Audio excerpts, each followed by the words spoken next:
La manifestation, comme on le sait, échoue lorsque l'axe intérieur de l'être est désaligné. Une personne peut s'acharner pendant des années à tourner la même clé, sans se rendre compte que la serrure qu'elle tente d'ouvrir est en réalité différente. Tant que toute l'attention est exclusivement concentrée sur les processus mentaux, le corps, lui, murmure silencieusement des codes qui restent indéchiffrés. C'est comme essayer de changer le son d'un orchestre entier en n'accordant qu'un seul instrument. Les pensées peuvent être mises en ordre, mais le champ énergétique continue de résonner en dissonance, car ce n'est pas ce qui est pensé qui met la matière en mouvement. La véritable force motrice réside dans ce qui vibre silencieusement en l'être humain, à un niveau profond. Au sein de chaque individu se cache une structure. Elle n'est pas symbolique. Sa nature est purement énergétique. Ce sont 3 centres, unis par une seule ligne de force. La base, le centre et le sommet. Concrètement, il s'agit du sacrum, du cœur et de la glande pinéale. Lorsque ces centres ne sont pas en interaction harmonieuse, l'énergie de la personne semble parler dans le vide, seule, et l'univers, en règle générale, ne répond pas à de tels monologues. Cependant, lorsqu'il commence à pulser à l'unisson, en un rythme unique, la réalité écoute attentivement et reflète immédiatement cet état. Ce n'est plus simplement une technique mentale de plus. C'est une véritable science du corps qui est capable de ressentir, du cœur qui code l'information, et de la vision qui perçoit les événements avant même qu'ils ne se produisent. La plupart des gens n'accèdent jamais à cette connaissance parce qu'ils tentent de monter l'escalier en commençant par le sommet. Aujourd'hui, un autre chemin est proposé, descendre, et ce n'est qu'alors qu'il sera possible de véritablement s'élever. Et lorsque l'on accomplira cette ascension, on élèvera inévitablement la réalité environnante avec soi. Dans le corps humain existe une architecture énergétique dont personne n'a jamais enseigné le déchiffrage. C'est un axe invisible, mais absolument réel, qui traverse la base de l'être, touche le centre émotionnel et atteint la perception la plus subtile. C'est cet axe qui relie le sacrum, le cœur et la glande pinéale. Et lorsque ces 3 centres s'alignent, la réalité commence à se plier, s'adaptant à la vibration de l'individu.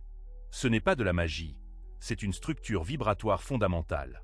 Ceux qui comprennent cette vérité cessent de tenter de manifester ce qu'ils désirent uniquement par la force de l'esprit et commencent à créer avec tout leur être. La plupart des gens ne font que désirer quelque chose. Mais le simple désir ne peut pas mettre en mouvement le champ énergétique. Ce qui le met en mouvement, c'est la cohérence. Et la cohérence naît lorsque l'impulsion provenant du sacrum rencontre la vérité émotionnelle du cœur et est dirigée par la vision claire que confère la glande pinéale. Il n'est pas nécessaire d'avoir plus d'affirmations ou de rituels infinis. Il suffit de réactiver cet axe.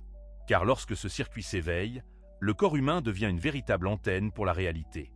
L'Égypte ancienne n'enseignait pas cela comme une métaphore ou un concept abstrait. Le djed n'était pas un simple symbole, il était le pilier de l'ascension. Il s'élevait de la base au sommet de la conscience, traversant le temple intérieur où le cœur était pesé et l'âme trouvait son véritable chemin. Hermès appelait cet alignement l'harmonie entre les plans, affirmant que ce qui vibre en bas doit nécessairement se refléter en haut. La glande pinéale, sans le cœur, n'est qu'une illusion. Le cœur sans le sacrum est une intention dépourvue d'impulsion à l'action. Le sacrum sans direction se perd dans le pur instinct. Mais lorsque les 3 centres se connectent, le champ répond. L'énergie s'organise et la réalité se plie, obéissant à cette harmonie intérieure. Dans les anciennes écoles de mystère, le corps n'était pas considéré comme une prison pour l'âme, mais comme sa demeure sacrée et précieuse. Chaque vertèbre, chaque glande, chaque battement de cœur était une partie intégrante d'une carte cachée qui, une fois déchiffrée, ouvrait les portes de la création. Dans l'Antiquité, il n'y avait pas de séparation entre le spirituel et le physique. L'invisible était ressenti directement à travers la chair. L'Égypte ancienne incarnait cette sagesse dans ses temples majestueux, ses inscriptions gravées et ses rituels sacrés. Le djed, le pilier vertical soutenant la colonne vertébrale d'Osiris, n'était pas seulement un symbole de stabilité et d'immuabilité. C'était un signe d'ascension vibratoire, d'une énergie qui s'élève des profondeurs terrestres vers le trône de l'esprit. Une telle ascension n'était pas atteinte par des mots ou des efforts mentaux, mais par la vibration. Elle commençait dans le sacrum, où l'on croyait que la force de création brute et primordiale sommeillait. Puis elle passait par le cœur, où l'âme était pesée, mesurée et purifiée de tout superflu. Et ce voyage culminait dans l'œil d'Horus, représenté par la glande pinéale, qui servait de porte d'accès à la vision intérieure. Ce voyage intérieur était une véritable initiation, une profonde transformation. Hermès Trismégiste, figure énigmatique qui a uni la sagesse de l'Égypte et de la Grèce, enseignait que toute vérité doit se refléter sur les 3 plans de l'existence, physique, mental et spirituel. Dans le langage hermétique, cela signifiait que ce qui est en bas doit être en harmonie avec ce qui est en haut, ainsi qu'avec ce qui vibre entre les deux. Cette harmonie est le code caché de la manifestation. Sans elle, le processus de création s'effondre ou se déforme, conduisant à des résultats indésirables. Les tablettes d'émeraude, attribuées à Hermès, affirment que l'univers est un esprit, mais le corps est un temple. Cette phrase, malgré sa simplicité apparente, contient une formule fondamentale. L'esprit désire, le corps vibre et le temple répond. Et si le temple est désaligné, si son architecture intérieure est perturbée, l'esprit devient aveugle, perdant la capacité de percevoir véritablement. Dans les traditions taoïstes, ce même axe est représenté par les trois dantians, des centres énergétiques qui doivent fonctionner librement pour que l'être puisse manifester sa nature supérieure. Ainsi, la connaissance était unique, holistique. La philosophie et la physiologie allaient de pair, et le corps était considéré comme une clé vivante, comme un instrument finement accordé, capable de raisonner avec les principes cosmiques. La perte de cette vision holistique a conduit à la fragmentation de la spiritualité moderne, à sa désunion. La restaurer, ce n'est pas seulement se souvenir de ce qui a été oublié, c'est réactiver, remettre en action. Ce qui fut autrefois découvert dans les temples silencieux de l'Antiquité commence maintenant à être mesuré dans les laboratoires modernes. La science se rapproche de ces vérités anciennes non pas parce qu'elle cherche à imiter le mysticisme, mais parce que les données accumulées commencent à raconter la même histoire, mais dans un langage différent, scientifique. Le chant du cœur, par exemple, n'est plus une simple métaphore. Il est détectable, vaste et, comme le montrent les recherches, il est façonné par les émotions humaines. Les études démontrent que ce chant change en quelques secondes en fonction de ce que nous ressentons. Et il n'affecte pas seulement le cerveau, mais aussi l'environnement. Ce phénomène a été nommé cohérence cardiaque, un état mesurable où le corps entre dans une symphonie bioélectrique. Mais l'harmonie ne se limite pas à la cage thoracique. Le liquide céphalorachidien, qui circule de la base de la colonne vertébrale jusqu'à la glande pinéale, pulse au rythme de la respiration et du mouvement interne. Lorsque cette pulsation est consciemment activée, quelque chose de subtil mais de significatif se produit. La glande pinéale s'éveille. Cette glande, longtemps ignorée par la science moderne, est liée au rythme circadien, à la perception du temps et à la production de neurotransmetteurs régulant les états de conscience altérés. Les recherches montrent qu'elle réagit aux champs électromagnétiques, à la respiration et à la concentration mentale. Le chemin même décrit dans les anciens diagrammes ésotériques, menant de la base au sommet de la tête, se manifeste désormais dans les images de résonance, les cartes neurologiques et les protocoles développés pour réguler le système nerveux. Le nerf vague, principal canal de communication entre le corps et le cerveau, est activé précisément par ce que les traditions anciennes ont toujours enseigné: une respiration lente et consciente, une présence incarnée et un silence intérieur. C'est reproductible, c'est observable. C'est un code, et il pulse à l'intérieur de chaque être humain. Tout commence par la base. C'est là, dans le territoire silencieux du sacrum, que repose le pouls de la création. Mais il n'est pas activé par la force ou la tension. Il s'éveille par la présence, par la conscience. La première clé est d'apporter la conscience au corps, en laissant derrière soi l'esprit agité et en s'ancrant dans le royaume de l'instinct.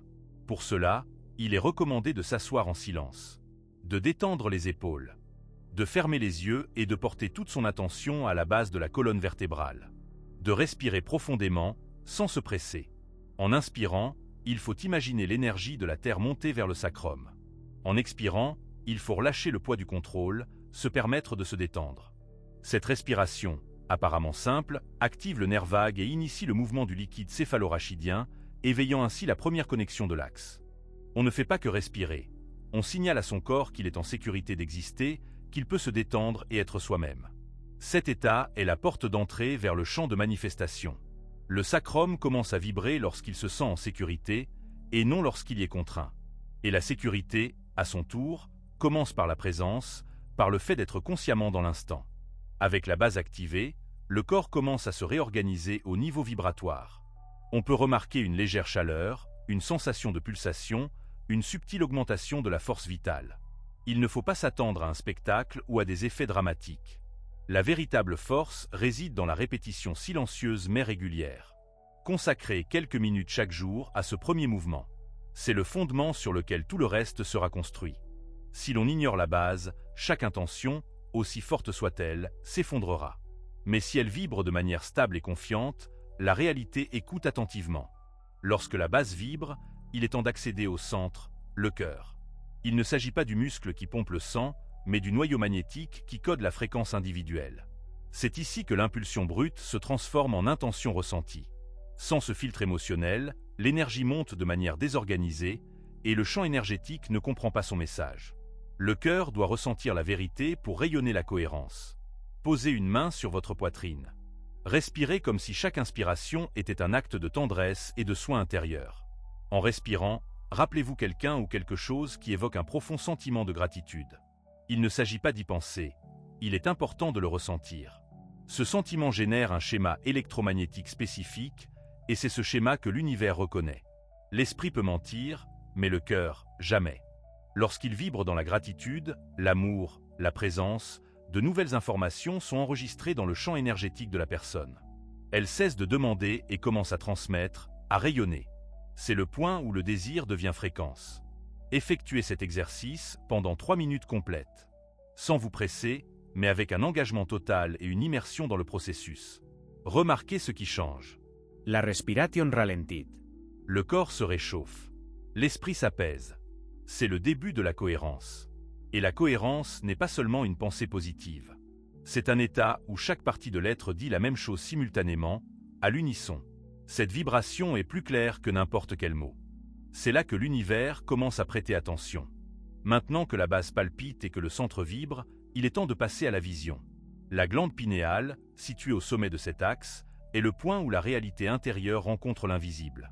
Mais elle ne réagit pas à la force ou à la contrainte. Elle réagit à la clarté. La glande pinéale n'est pas activée par un effort mental, mais par une direction vibratoire. Asseyez-vous en silence, les yeux fermés, avec une douce concentration sur le centre du front, juste au-dessus des sourcils. Prenez quelques respirations profondes, en maintenant la connexion avec le sentiment atteint dans le cœur. Maintenant, sans visualiser d'image extérieure, imaginez un état intérieur. Comment vous sentez-vous lorsque vous êtes en paix? Comment votre corps vibre-t-il lorsque tout est en harmonie? Ancrez cette sensation comme si c'était une lumière pulsant de l'intérieur vers l'extérieur. C'est le code de la glande pinéale. Elle interprète la vibration comme une vision. Plus le sentiment est pur, plus la perception est claire. La glande pinéale traduit cette fréquence en images, intuition et commandes non verbales. C'est comme si votre énergie commençait à s'enregistrer dans le champ. À ce moment, votre axe est complet. Le sacrum agit comme l'impulsion, le cœur comme le filtre, la glande pinéale comme la direction. Vous n'essayez plus de manifester ce que vous désirez. Vous rayonnez un champ qui magnétise par résonance. Et l'univers ne répond pas à vos efforts, mais à la précision de votre vibration. Ava ne cherchait pas de nouvelles formules. Elle en était déjà fatiguée, de ses listes interminables, de ses commandes mentales et de ses promesses vides. Ce qu'elle voulait vraiment, c'était le silence. Mais il semblait qu'elle ne pouvait pas le trouver. À l'intérieur, tout était bruit, un bourdonnement subtil et constant, comme si quelque chose vibrait hors de sa place. Elle ne pouvait pas l'expliquer rationnellement, mais elle le sentait. Son énergie était déconnectée d'elle-même. Ce n'était pas un sentiment de tristesse, mais plutôt un état de désalignement, de disharmonie intérieure. Elle commença à remarquer que plus elle essayait de se concentrer sur ses désirs, plus elle se sentait éloignée de ce qu'elle voulait vraiment atteindre. Puis, un soir ordinaire, Ava fit quelque chose de tout à fait inhabituel pour elle. Elle s'arrêta. Elle s'allongea directement sur le sol froid du salon. Non pas pour méditer, ni pour prier, mais simplement pour ressentir. Elle posa sa main sur son ventre et commença à respirer lentement. Et là, à ce moment précis, quelque chose en elle changea. Elle réalisa qu'elle n'avait jamais auparavant écouté son propre corps avec une attention et une concentration aussi profondes. Une mémoire ancienne s'éveilla, qui ne venait pas de l'esprit, mais des os mêmes. C'était comme si le corps disait « Maintenant, tu es vraiment rentré à la maison ». Ava se laissa porter par ce flux intérieur. Elle sentit son sacrum vibrer, tel un tambour ancien battant un rythme. Elle sentit son cœur se réchauffer sans aucune raison extérieure visible. Elle sentit sa glande pinéale s'ouvrir, comme une fleur qui n'a pas besoin de la lumière du soleil pour s'épanouir dans toute sa beauté. Les jours suivants, elle ne demanda rien à l'univers. Néanmoins, l'univers commença à répondre. Cela ne se produisit pas grâce à des techniques ou des efforts, mais parce qu'Ava était enfin devenue une vibration cohérente, un être entier et harmonieux. Elle comprit que la manifestation n'est pas un « faire actif », mais plutôt un « ajustement subtil ». Le plus grand obstacle dans ce processus ne réside pas dans la complexité de la pratique elle-même, mais dans l'impatience vibratoire. Beaucoup de gens commencent le processus d'alignement intérieur, mais abandonnent avant que le corps n'ait eu le temps de réagir, car l'homme moderne est dépendant des résultats rapides. Même dans la spiritualité, nous voulons souvent ressentir quelque chose d'extraordinaire en 5 minutes. Cependant, l'axe sacrum-cœur-glande pinéale n'est pas un bouton que l'on peut simplement presser. C'est un champ. Et les champs ont besoin de cohérence et de constance pour se stabiliser. Le corps teste votre présence, votre préparation, avant de libérer ses codes profonds. Si vous pratiquez en attendant un signe extérieur immédiat, vous êtes toujours enfermé dans un esprit exigeant qui dicte ces conditions. La transmutation se produit lorsque vous remplacez l'attente par une écoute profonde. Au lieu d'attendre de ressentir quelque chose, permettez-vous simplement d'être entier, intégré. La pratique ne consiste pas à obtenir quelque chose de l'extérieur. Elle consiste à réorganiser ce que vous êtes déjà. Et cette réorganisation se produit dans le silence, dans une paix intérieure profonde. La solution réside dans un choix simple mais radical. Cessez de chercher des sensations externes et commencez à maintenir une présence interne. Respirez profondément. Détendez votre mâchoire. Abaissez vos épaules. Portez votre attention sur le sacrum. Puis sur le cœur, puis sur le centre du front. Sans forcer, sans attendre, vibrez simplement là. Avec le temps, cette vibration commence à vibrer à travers vous, imprégnant chaque cellule, et puis, sans avertissement, le chant répond. Vous ne manifestez pas ce que vous désirez par des pensées fragmentées ou des désirs aléatoires. Vous manifestez par une fréquence intégrée, un rayonnement holistique. Et cette intégration ne se produit pas dans l'esprit exigeant, mais dans le corps connaissant et sage. Ce qui a été révélé n'est pas seulement une autre vision spirituelle. C'est une technologie interne oubliée. Lorsque le sacrum palpite d'instinct, le cœur vibre de vérité, et la glande pinéale voit avec clarté, vous n'avez plus besoin de courir après les résultats. Vous devenez vous-même le résultat, l'incarnation de ce qui est désiré. Dans le champ énergétique, il n'y a pas de délai. Il n'y a que désalignement, disharmonie. Et l'axe sacrum-cœur-glande pinéale est la carte pour revenir à la cohérence, à cette harmonie intérieure qui crée la réalité. N'attendez pas de ressentir quelque chose d'extraordinaire. Ressentez l'ordinaire profondément, avec toute la plénitude, et alors l'extraordinaire viendra inévitablement. Cette connaissance n'est pas destinée à l'admiration ou à l'analyse intellectuelle. Elle est destinée à l'incarnation, à être vécue, car tout change lorsque vous cessez de demander des miracles et commencez à vous comporter comme le miracle lui-même. Vous n'êtes pas ce que vous voulez être. Vous êtes ce que vous êtes capable d'être lorsque vous êtes pleinement aligné. Vous ne manifestez pas ce que vous voulez. Vous manifestez ce que vous vibrez, de manière cohérente et silencieuse. Et si ce que vous vibrez est fragmenté, alors ce qui reviendra dans votre vie le sera aussi. Mais lorsque chaque cellule de votre corps rayonne la même fréquence, l'univers n'hésite pas. Il répond immédiatement. Le champ n'est pas sélectif, il est un miroir. Et le miroir ne reflète clairement que ce qui est entièrement aligné, ce qui est en parfaite harmonie. Maintenant, vous avez la clé. Et ce n'est pas une clé qui ouvre des portes extérieures. C'est une clé qui tourne à l'intérieur et transforme votre corps en un portail, en un porteur de la vibration capable de créer des mondes entiers.